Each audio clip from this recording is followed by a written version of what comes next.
ഈ ഇറ്റലി വന്ന പോലൊരവസ്ഥ നമ്മുടെ കേരളത്തിൽ വന്നു കഴിഞ്ഞാൽ എന്താവും ചിന്തിച്ചിട്ടുണ്ടോ ആരെങ്കിലും? ഇറ്റലിയിലെ ഒരു ഒരു 25% ആൾക്കാരും 80 വയസ്സിന് മേളിലുള്ള ആൾക്കാരാണ്.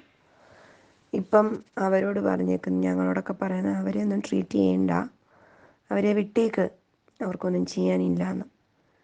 അതിൽ താഴെയുള്ളവരെ 80 വയസ്സിന് താഴെയുള്ളവരെ മാത്രം അഡ്മിറ്റ് ചെയ്താൽ മതി ഹോസ്പിറ്റലിൽ. അതായത് വെൻറ്റിലേറ്ററും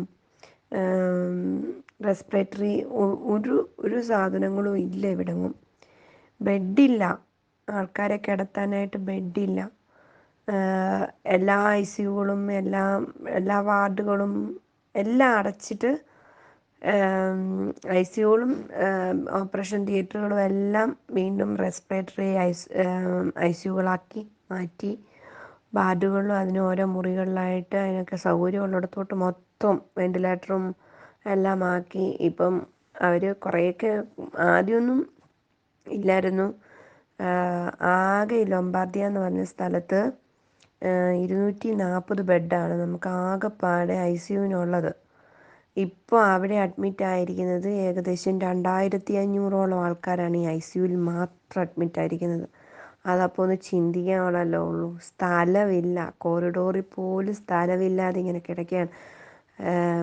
കാഷ്വാലിറ്റിയിലൊന്നും സ്ഥലമെന്ന് പറയുന്നില്ല, അവരെ ചികിത്സിക്കാൻ സ്ഥലമില്ല. ഓക്സിജൻ കണക്ട് ചെയ്യാൻ സ്ഥലമില്ലാഞ്ഞിട്ട്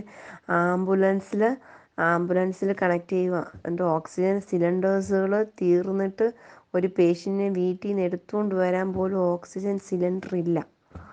അതേ അവസ്ഥയാണ്.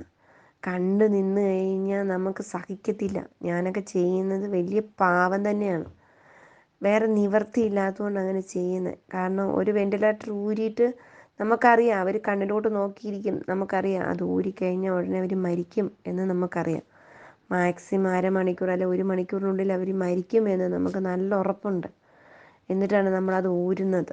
ആ ഊരുമ്പോൾ അവരുടെ ആ ദയനീയമായ നോട്ടം, അവർക്ക് ലാസ്റ്റ് വെള്ളം കൊടുത്തിട്ട് അത് ഊരി ഇപ്പുറത്ത് കൊണ്ടുവന്ന് വേറൊരു പേഷ്യൻറ്റിന് വെക്കുക, ഇച്ചിരൂടെ പ്രതീക്ഷയുള്ള ഒരു പേഷ്യൻറ്റിന് വെക്കുക.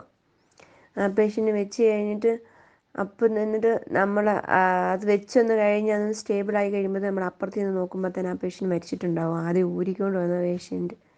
എന്നാ അവസ്ഥയാണെന്നറിയാമോ? അതിനെ പായ്ക്ക് ചെയ്യുന്നതൊക്കെ ആ ഒരു നമ്മുടെയൊക്കെ മാനസികാവസ്ഥ ശരിക്കും അയ്യോ, അത്രയും ഒരു അവസ്ഥ ദൈവമേ കേരളത്തിൽ വരാതിരിക്കട്ടെ. എല്ലാവരും സൂക്ഷിക്കുക, അല്ലാതെ എന്താ ചെയ്യണേ? നമുക്ക് അത്രയും നല്ലൊരു സിസ്റ്റമുണ്ട്, അത്രയും നല്ലൊരു ഹെൽത്ത് ടീമുണ്ട് ഇന്ത്യക്ക്. ഒരു കേരളത്തിനാണെങ്കിലും അത്രയും നല്ലൊരു ഹെൽത്ത് ടീമുള്ളപ്പോൾ അവർ പറയുന്നത് കേട്ട് അനുസരിക്കുക. അല്ലാണ്ട് അതിനെ രാഷ്ട്രീയവൽക്കരിക്കുകയോ അതിന് വേണ്ടിയിട്ട് അങ്ങോട്ടും ഇങ്ങോട്ടും കടിപിടി കൂടുകയും അടിയും വഴക്കും ഉണ്ടാക്കാതെ അതെന്താണെന്ന് ഇതിൻ്റെയൊക്കെ തീവ്രത എന്താണെന്ന് നമുക്കൊന്നും താങ്ങാൻ പറ്റത്തില്ല. നമ്മുടെ ഒരു കുഞ്ഞു സംസ്ഥാനമാണ്, നമുക്കത് താങ്ങാനുള്ള കെൽപ്പില്ല. നമ്മുടെ ഗവൺമെൻറ് എത്രയൊക്കെ ചെയ്താലും അതിന് താങ്ങാനുള്ള കെൽപ്പില്ല. ഇതുപോലൊരു ദുരന്തം വന്നാൽ നമ്മൾ അടിഞ്ഞു പോകത്തുള്ളൂ. നമ്മളില്ല. പിന്നെ പ്രളയം വന്നതിനേക്കാളൊക്കെ ഒരുപാട് രൂക്ഷമായിരിക്കും ഇത്. എല്ലാവരും പറയുന്നത് കേൾക്കുക. ദൈവത്തെ ഓർത്ത് എല്ലാവരും വീട്ടിൽ ഇരിക്കുക.